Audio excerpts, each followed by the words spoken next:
মাথাটা খুব ধরেছে বুঝি? হ্যাঁ, বয়স বাড়ছে বলে না মানসিক চাপে জানি না। এসব কেন হয়? অত শত জানি না, ইচ্ছে করছে এক কাপ চা।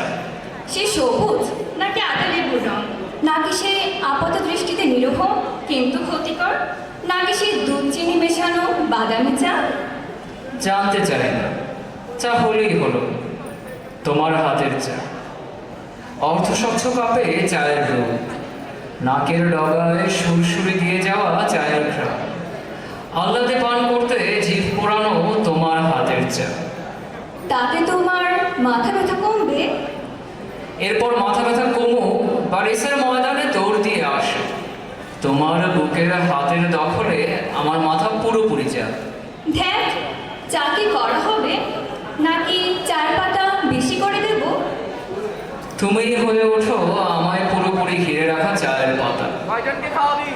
তোমার হৃৎপিণ্ডের দামাল ঝড় আমার ভেতর প্রবেশ করুক ক্যাফেইন হয়ে।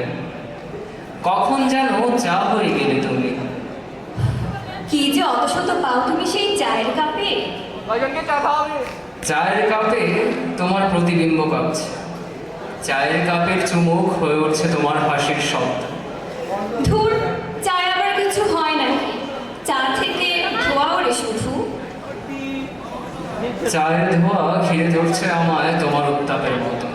চা দিয়ে আজ কাব্য লিখে ফেলবে নাকি?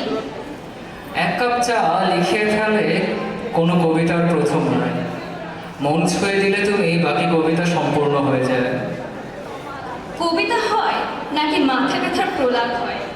এসব কেন হয়? বয়স বাড়ছে বলে না মানসিক চাপে জানি না, মাথাটা খুব ধরছে বুঝলে। এক কাপ চা খাবে তো? আনছি, দাঁড়াও।